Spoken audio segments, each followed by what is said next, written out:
មហេសីគឺនៅក្នុងនគរប៉ុន្តែមហេសីអូនគឺរស់នៅក្នុងផ្ទះខ្ទមកន្លែងរស់នៅមិនស័ក្តិសមជាមួយនឹងឋានៈទាល់តែសោះហើយព្រះអង្គម្ដេចក៏ទ្រង់ធ្វើបែបនេះនាងស្រីថោកទាមព្រះនាងគឺជាដំរី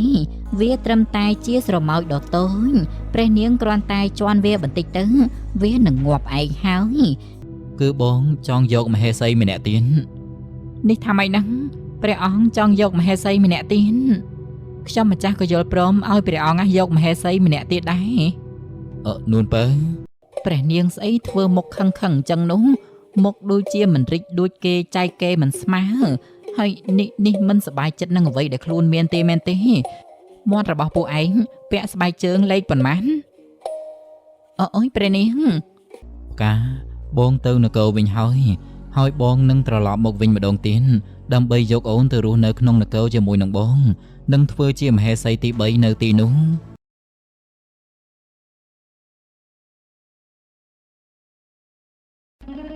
មកដល់ពេលនេះព្រះអង្គម្ចាស់និងផ្កាគឺមានអីនឹងគ្នាហើយ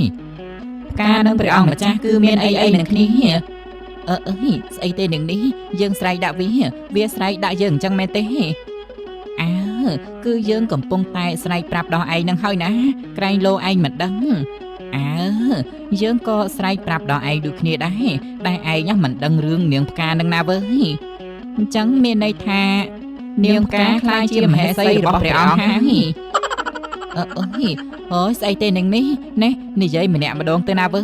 និយាយស្រោះគ្នាបែបហ្នឹងពិបាកស្ដាប់ខ្លាំងណាស់ណាណែយើងនិយាយមុនណាណែយើងបានគិតតាំងពីយប់មិញមកម្លេះថាពួកគេទាំងពីរនេះច្បាស់ជារត់រោគគ្នាជាក់ជាមិនខានឡើយដោយសារតែពួកគេគឺមានចិត្តស្រឡាញ់គ្នាតែនៅពេលនេះគឺថាមែនតែម្ដងហើយណាឯងគឺព្រះអង្គម្ចាស់និងនាងផ្កា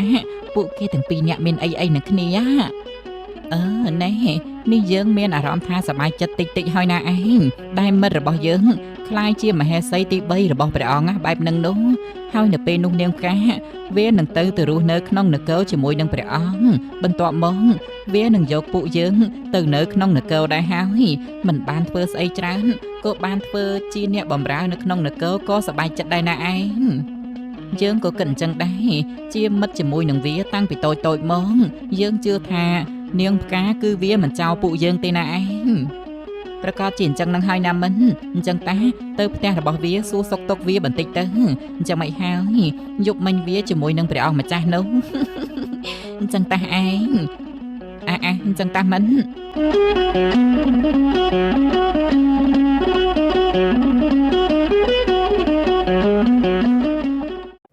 តែនៅពេលណាទ្រង់យាងទៅនគរវិញទៅក៏ព្រោះតែខ្ញុំម្ចាស់ចង់ដឹងចម្លើយពីព្រះមហេសីខ្លាំងណាស់ចង់ដឹងថាតាទ្រង់អនុញ្ញាតឲ្យព្រះអង្គយកម្ហេសីម្នាក់ទៀតឬមួយក៏អត់ឬមួយក៏ព្រះមហេសីបដិសេធប្រហែលជាល្ងាច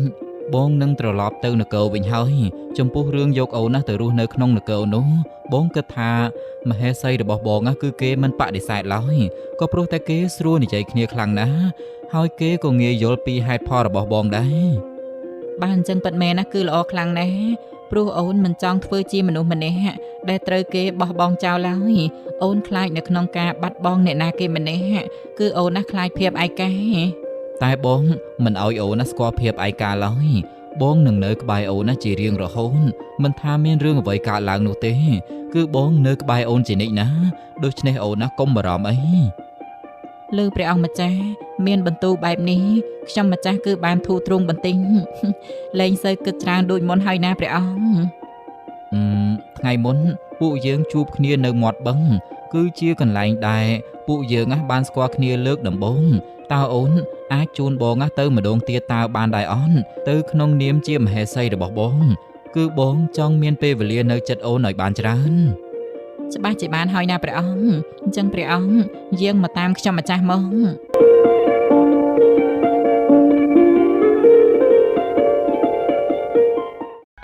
ខ្ញុំម្ចាស់នៅតែឆ្ងល់ព្រះនាងឯងឆ្ងល់រឿងអ្វីទៀតហើយនឹងនេះឯងឆ្ងល់រឿងមិនចេះចប់មិនចេះហើយទេអីនាងឆាគឺខ្ញុំម្ចាស់ឆ្ងល់រឿងព្រះនាងនួនទៅនឹងហើយណាព្រះនាង ឆ្ងល់មើលទៅព្រះនាងដូចជាទ្រង់ផ្ញើរាល់ថ្ងៃតែម្ដងខ្លាចតែព្រះអង្គយកម្ហេសីម្នាក់ទៀតទាំងដែលព្រះអង្គមិនបានទៅពាក់ព័ន្ធជាមួយនឹងស្រីណាផងនឹងរួចចោះពេលដែលព្រះនាងយកព្រះអង្គកាលពីមុនទ្រង់មិនខ្លាចព្រះនាងសួនពិសីឈឺចាប់ទេមែនទេព្រះអង្គនេះព្រះអង្គចង់យកមហេសីម្នាក់ទៀតអញ្ចឹងមែនទេមែនហើយគឺបងចង់យកមហេសីម្នាក់ទៀតគឺបងស្រឡាញ់គេខ្លាំងណាស់ណាព្រះអង្គស្រឡាញ់គេអញ្ចឹងមែនទេរួចចោះខ្ញុំម្ចាស់នេះទ្រង់មិនស្រឡាញ់ទេមែនទេទើបទ្រង់ហ៊ានទៅតាក់ទងជាមួយនឹងស្រីផ្សេងបែបនឹងនោះនេះព្រះអង្គម្ចាស់ទុកអូនជាអ្វីទៅមិនដេចក៏ទ្រង់ធ្វើបែបនឹងទៅកាន់បើសួរពីមូលហេតុនោះគឺបងពិតជាពិបាកបញ្យល់ខ្លាំងណាស់តែបងក៏ស្រឡាញ់អូនដែរហើយបងក៏ចង់បានមហេសីម្នាក់ទៀតគឺបងពិតជាស្រឡាញ់គេខ្លាំងពិតមែនណាម្ចាស់អូនទ្រង់ស្រឡាញ់គេខ្លាំងប៉ុណ្ណាក៏ដោយ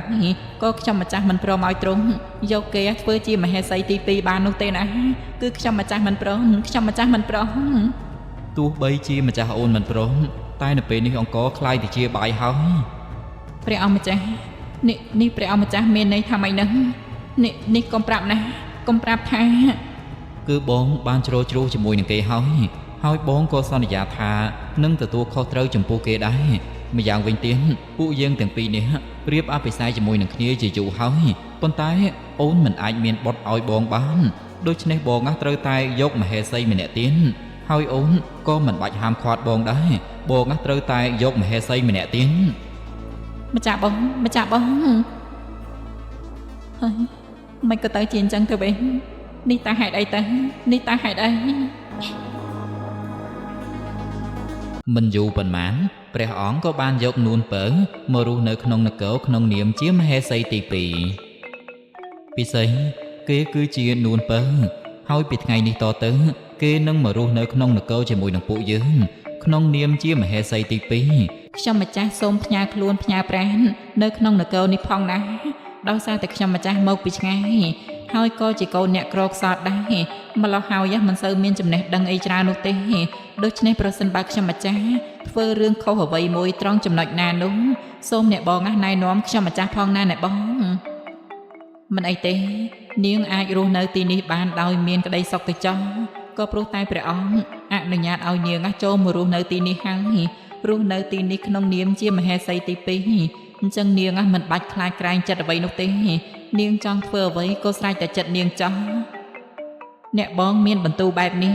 អ្នកបងកំពុងតែខ្ញាល់នឹងខ្ញុំម្ចាស់អញ្ចឹងមែនទេអ្នកបងអត់ទេយើងគ្មានសិទ្ធិអីទៅខ្ញាល់ជាមួយនឹងនាងឡើយក៏ព្រោះតែនេះគឺជាការសម្រេចចិត្តរបស់ព្រះអង្គហើយវាក៏បានកើតឡើងដែរអញ្ចឹងមានតែទទួលយកទៅបកក្រោយក៏មិនកើតអ្នកបងនេះអ្នកបងពិតជាស្លូតខ្លាំងណាស់ហើយក៏ជាមនុស្សល្អហើយក៏ជាមនុស្សដែលយល់ពីហេតុផលខ្លាំងណាស់ដែរស្លូតពេករហូតដល់ថ្នាក់គេធ្វើអ្វីតាមតែអំពើចិនតែមិនអីទេបើជ្រោជាការឡើងទៅហើយយើងក៏មិនដឹងថាធ្វើយ៉ាងម៉េចដែរមានតែបណ្ដោយតាមដំណើរចោះអញ្ចឹងនាងទៅរកកន្លែងសម្រាកសិនទៅមើលទៅនាងមកពីឆ្ងាយគឺហត់ខ្លាំងណាស់អញ្ចឹងនាងទៅសម្រាកចោះនាពេលយប់ព្រះអង្គម្ចាស់ឈប់សិនណានេះតាទ្រង់គិតចង់យាងទៅណានឹងគឺបងទៅរកម្ចាស់អូនណានួនពៅនឹងហើយណាតាំងពីគេមករស់នៅក្នុងនគរនេះម្ចាស់បងតែងតែទៅរកគេរហូតមិនដេចក៏ទ្រង់មិននៅជាមួយនឹងខ្ញុំម្ចាស់ផងបាននាងភ្លៀងព្រះអង្គក៏ភ្លេចខ្ញុំម្ចាស់អញ្ចឹងមែនទេពិសីនេះអូនណាគិតអីហ្នឹងគឺបងមិនបានភ្លេចអូនឡើយបងគ្រាន់តែចង់នៅក្បែរនួនពៅឲ្យបានច្រើនតែប៉ុណ្ណោះដោយសារតែគេទើបតែមករស់នៅក្នុងនគរនេះដូច្នេះនាងក៏មិនទាន់ហ៊ាននៅម្នាក់ឯងដែរណាម្ចាស់អូនមិនមែនម្ចាស់បងស្រឡាញ់នាងខ្លាំងរហូតដល់ភ្លេចអូនទេមែនទេនេះអូនណាគិតអីវែងឆ្ងាយម្ល៉េះបងមិនបានភ្លេចអូនឡើយបងគ្រាន់តែចង់នៅក្បែរនួនពៅតែប៉ុណ្ណោះចុះទ្រង់មិនគិតចង់នៅក្បែរខ្ញុំម្ចាស់ខ្លះទេមែនទេប៉ុន្មានថ្ងៃមុននេះទ្រង់តែងតែគិតពីនួនពៅរហូតទ្រង់ដូចជាទុកខ្ញុំម្ចាស់ចោលយូរពេកហើយណាព្រះអង្គក៏ព្រោះតែបងចង់បានបុណ្យព្រះអង្គម្ចាស់ពួកយើងនៅជាមួយនឹងគ្នាយ៉ាងណាក៏គ្មានបុណ្យដែរម្ល៉េះហើយគឺបងចង់បានបុណ្យខ្លាំងណាស់ប៉ុន្តែអូនមិនអាចមានបុណ្យឲ្យបងបានម្ល៉េះហើយជំរឿសមានតែម្យ៉ាងគុណគឺនួនពៅ គឺគេអាចមានបុតឲ្យបងបានម្លោះឲ្យបងត្រូវតែទៅនៅក្បែរគេឲ្យបានច្រើនជាងអូនវាមិនចម្លែកទេណាអូនពិសី ម្ចាស់បង បានហើយបងមិនចង់និយាយអ្វីច្រើនទេអញ្ចឹងអូនណាឆាប់ចូលផ្ទំទៅហើយមើលថែខ្លួនឯងឲ្យបានល្អផង ព្រះអង្គម្ចាស់តាំងពីនាងម្នាក់នោះចូលមករស់នៅក្នុងនគរទ្រង់លែងខ្វាយខ្វល់ពីខ្ញុំទ្រង់តែងតែទុកខ្ញុំចោលទ្រង់មិនចង់ដឹងឮរឿងរបស់ខ្ញុំទៀតឡើយទ្រង់តែងតែគិតពីនួនពៅរហូតនេះតើហេតុអីទៅត្រឹមតែមួយពព្រិចភ្នែកតែប៉ុណ្ណោះគឺធ្វើឲ្យព្រះអង្គម្ចាស់ផ្លាស់ប្ដូរគ្រប់យ៉ាងអញ្ចឹងមែនទេទាំងអស់នេះគឺមកពីនាងនួនពៅនេះតើនាងមានអ្វីអស្ចារ្យជាងខ្ញុំទៅគឺអស្ចារ្យត្រង់ថាខ្ញុំម្ចាស់អាចមានបុត្រឲ្យព្រះអង្គបានចំណែកឯអ្នកបងគឺមិនអាចមានបុត្រឲ្យព្រះអង្គបានឡើយនេះហើយណាគឺជាភាពអស្ចារ្យរបស់ខ្ញុំណាអ្នកបងនៅមានមួយទៀតភាពអស្ចារ្យរបស់នាងគឺនាងពូកែតាក់តងរបស់គេទាំងដែលដឹងថាគេមានរបស់ហើយប៉ុន្តែនាងនៅតែតាក់តងចង់បាន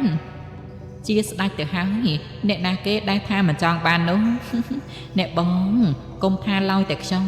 សូម្បីតែអ្នកផ្សេងក៏គេចង់បានព្រះអង្គម្ចាស់ដែរតែមិនមែនឲ្យតែមានចិត្តចង់បានព្រះអង្គម្ចាស់ហើយគឺបានដូចចិត្តនោះវាមិនអាចទេគឺគិតទៅលើរូបសម្រស់ដែរបើរូបសម្រស់ខ្ញុំម្ចាស់មិនស្អាតស្មានតែព្រះអង្គយកខ្ញុំម្ចាស់ធ្វើជាមហេសីទី2អញ្ចឹងមែនទេ នេះមកពីខ្ញុំស្អាតដែរខ្ញុំម្ចាស់ស្អាតឆ្លាតពូកែនិងរឿងផ្សេងទៀតដែលព្រះអង្គចូលចិត្តនិងចាប់អារម្មណ៍មកលើខ្ញុំម្ចាស់ពូកែណាពូកែយករបស់គេអញ្ចឹងមែនទេរបស់គេនឹងហើយណាស់ដែរល្អតែអ្នកបងពិសីកុំខ្ញាល់ច្រើនពេកអីណាអ្នកបងខ្លួនចាស់ហើយមើលថែសុខភាពឲ្យបានល្អទៅឮថាមិនអាចមានបុណ្យដោយសារតែ ខ្ញុំម្ចាស់មិនចង់និយាយទេនេះអ្នកបងគួរតែយល់ខ្លួនឯងហើយអញ្ចឹងមិនអីនោះទេណាទូនាទីមើលថែព្រះអង្គម្ចាស់ទុកឲ្យខ្ញុំម្ចាស់ជាអ្នកមើលថែហើយខ្ញុំម្ចាស់នឹងប្រសូតបុត្រថ្វាយដល់ព្រះអង្គដើម្បីស្នងតំណែងនៅក្នុងនគរនេះអ្នកបងចាំតែមើលចោះ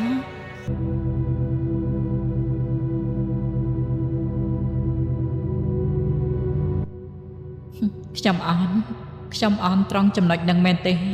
ខ្ញុំមិនអាចមានបុត្រឲ្យព្រះអង្គបាននេះខ្ញុំពិតជាឈឺចាប់ខ្លាំងណាស់ខ្ញុំឈឺចាប់ណាស់មិនដេចក៏ខ្ញុំមកជួបរឿងបែបហ្នឹងទៅវិញនេះតើហេតុអីទៅនេះតើហេតុអី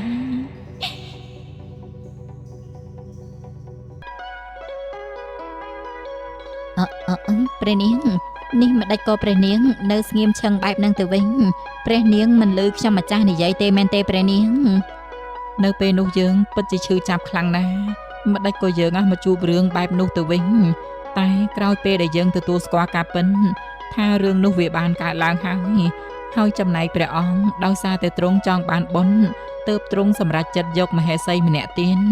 ហើយយើងក៏បានបំពេញក្តីសុខឲ្យព្រះអង្គដែរតែយ៉ាងណាព្រះអង្គក៏មិនចោលយើងដែរខ្ញុំម្ចាស់ពិតជាសរសើរព្រះនាងខ្លាំងណាស់ដែលព្រះនាងអាចធ្វើចិត្តបាននិងយល់ព្រមឲ្យព្រះអង្គយកមហេសីម្នាក់ទៀតតែមកដល់ពេលនេះទៅហើយព្រះនាងនួនពៅទ្រង់ក៏មិនទាន់មានបុត្រដែរហើយក៏មិនដឹងថាមកពីមូលហេតុអ្វីដល់ពេលអញ្ចឹងទៅខ្ញុំម្ចាស់អាណិតព្រះអង្គវិញតាដែលទ្រង់ចង់បានបុណ្យប៉ុន្តែបែរជាមិនមានបុត្រសោះយើងក៏មិនដឹងថាពួកយើងមានកម្មផលអ្វីដែរដែលចង់បានបុណ្យប៉ុន្តែបែរជាមិនបានបុត្រទៅវិញកុំគិតច្រើនអីណាព្រះនាងខ្ញុំម្ចាស់ជឿជាក់ថាថ្ងៃណាមួយខ្ញុំម្ចាស់ជឿថាថ្ងៃណាមួយព្រះអង្គនឹងអាចមានបុណ្យដូចអ្វីដែលព្រះអង្គចង់បានខ្ញុំម្ចាស់មានអារម្មណ៍បែបហ្នឹងមិនអីទេនេះឯងជូនយើងទៅលេងសួននៅខាងក្រោយបន្តិចទៅដោយសារតែយើងខានទៅលេងទីនោះយូរហើយព្រះមេម្ចាស់ព្រះនាងអញ្ចឹងព្រះនាងយាងមកតាមខ្ញុំម្ចាស់មក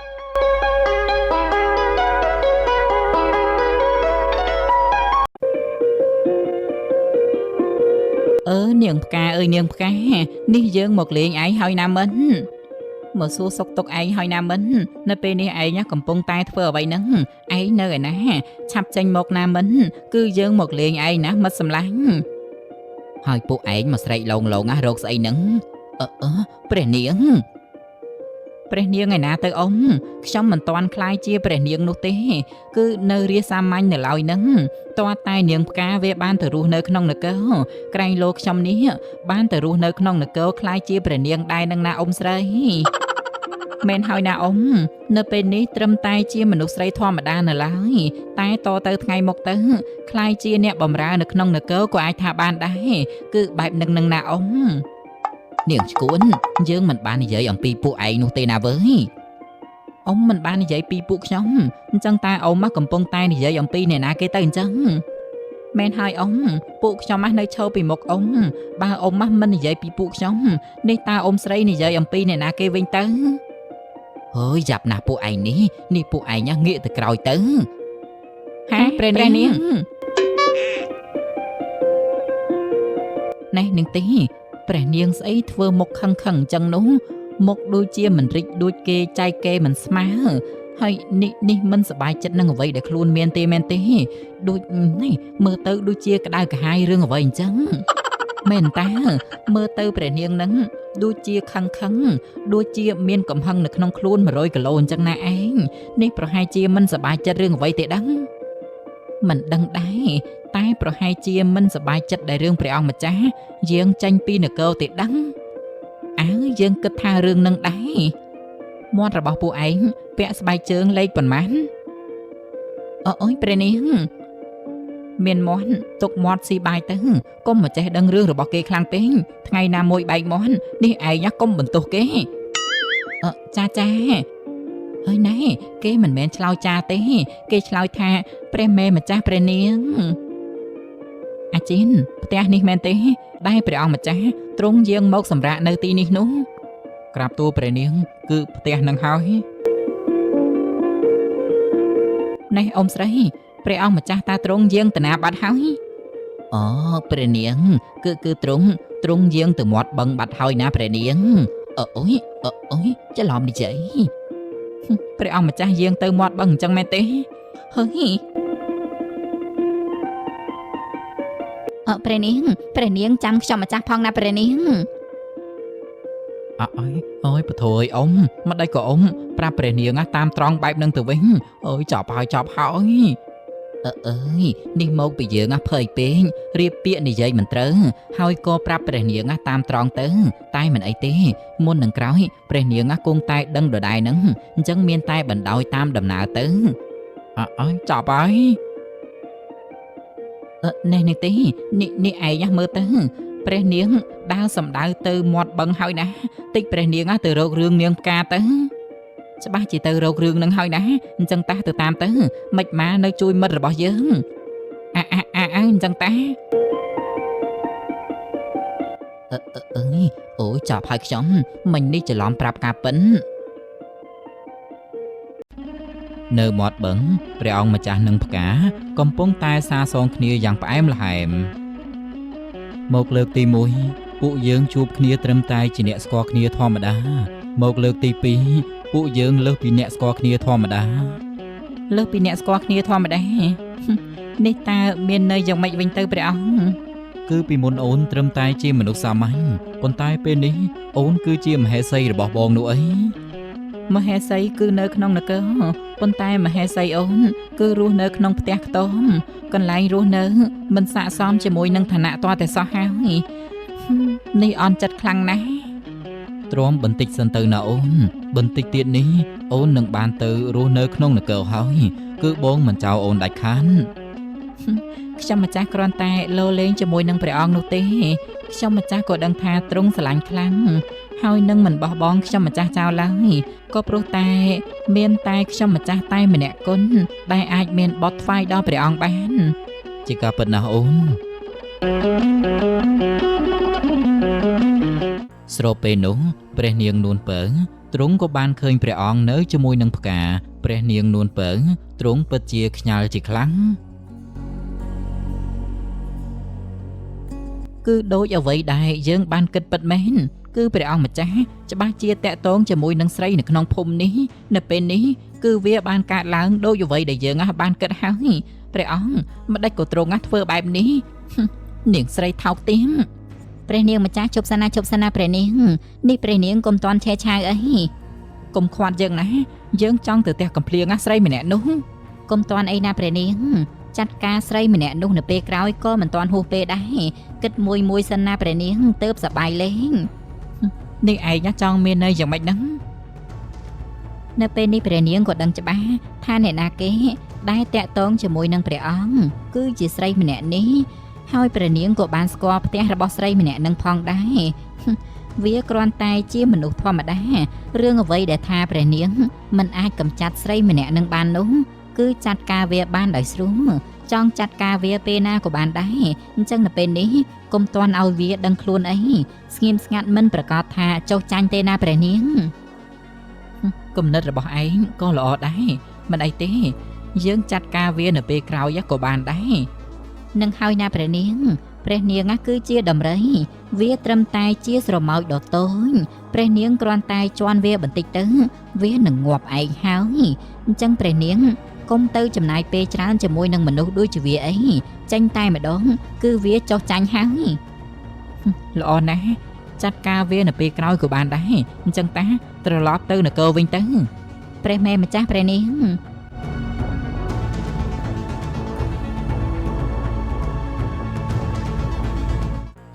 អ្នកនាងទេនោះគឺជាព្រះនាងតាម្ដេចក៏ព្រះនាងយាងទៅវិញអញ្ចឹងហើយទ្រង់មិនទៅរករឿងព្រះអង្គទេមែនទេសង្ស័យតែមានល្បិចអីទៀតហើយដែលតាមតាន់ព្រះអង្គមានស្រីទៅហើយក៏ធ្វើមិនឃើញហើយក៏ដើរចេញសង្ស័យតែអូយណែសង្ស័យតែមានល្បិចអីច្បាស់ខ្លាំងណាស់ព្រះនាងច្បាស់ជាមានល្បិចកិច្ចកលអ្វីជាក់ជាមិនខានឡើយថាមិនត្រូវមានគម្រោងធ្វើបាបនាងផ្កាក៏អាចថាបានដែរច្បាស់ជាអញ្ចឹងហើយយើងត្រូវតែជួយមិត្តរបស់យើងជានិច្ចណាត្រឹមត្រូវលុះដល់ពេលល្ងាចផ្កាបងទៅនគរវិញហើយបងនឹងត្រឡប់មកវិញម្ដងទៀតដើម្បីយកអូនទៅរស់នៅក្នុងនគរជាមួយនឹងបងនឹងធ្វើជាមហេសីទី3នៅទីនោះម្ចាស់បងយាងទៅចោះអូននៅទីនេះជាមួយនឹងម៉ែរងចាំម្ចាស់បងយាងមកវិញម្ដងទៀតហើយនឹងយកអូនទៅរស់នៅក្នុងនគរជាមួយនឹងម្ចាស់បងដែរអូននឹងត្រៀមគ្រប់យ៉ាងដើម្បីទៅរស់នៅជាមួយនឹងម្ចាស់បងបាទអូនអញ្ចឹងបងទៅសិនហើយណាអូនមើលថែខ្លួនឯងផងម្ចាស់បងដូចគ្នាដែរអញ្ចឹងម្ចាស់បងយាងទៅចាស់ស្ដេចយាងណាក្រាបទូល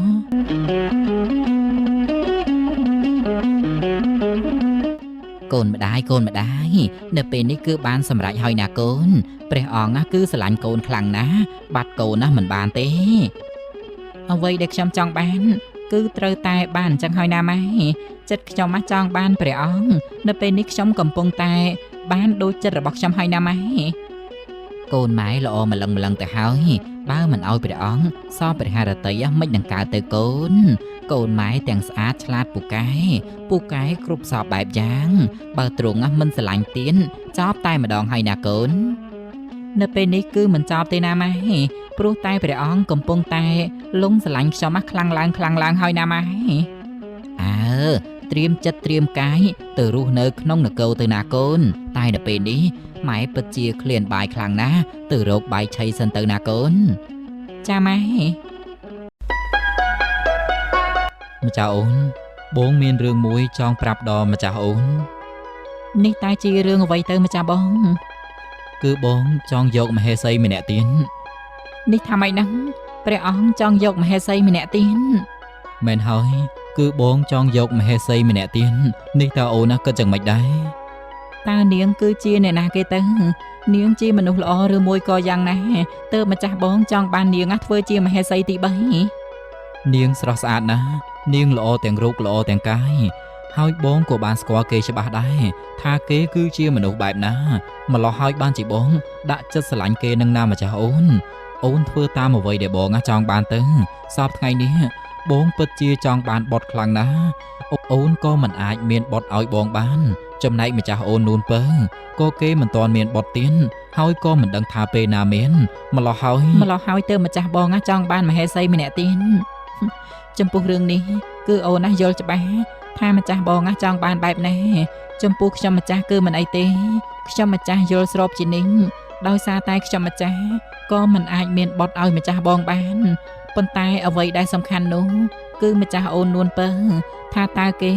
យល់ព្រមឲ្យម្ចាស់បងយកម្ហេសីម្នាក់ទៀតឬមួយក៏អត់ខ្ញុំម្ចាស់ក៏យល់ព្រមឲ្យព្រះអង្គយកម្ហេសីម្នាក់ទៀតដែរ នួនពៅ ព្រះអង្គចង់បានបុណ្យអ្នកបងក៏មិនអាចមានបុត្រឲ្យព្រះអង្គបានចំណែកខ្ញុំម្ចាស់ក៏មិនទាន់មានបុណ្យហើយមិនដឹងថាពេលណាមាន តែព្រះអង្គយកម្ហេសីម្នាក់ទៀតក៏ល្អដែរក្រែងលោបានបុណ្យដើម្បីស្នងតំណែងនៅក្នុងនគរនេះ នេះបងពិតជាសប្បាយចិត្តខ្លាំងណាស់ដែលម្ចាស់អូនទាំងពីរយល់ព្រមឲ្យបងយកម្ហេសីម្នាក់ទៀតគឺបងអរគុណហើយ មិនអីទេណាព្រះអង្គអ្វីដែលព្រះអង្គចង់បាននិងព្រះអង្គសប្បាយចិត្តខ្ញុំម្ចាស់គឺអាចធ្វើបានគ្រប់យ៉ាង បាទម្ចាស់អូន ព្រះអង្គគិតខុសហើយខ្ញុំមិនងាយឲ្យទ្រង់យកម្ហេសីម្នាក់ទៀតបានឡើយមីស្រីម្នាក់នោះវានឹងត្រូវស្លាប់ខ្ញុំម្ចាស់នឹងសម្លាប់វាដោយផ្ទាល់ដៃ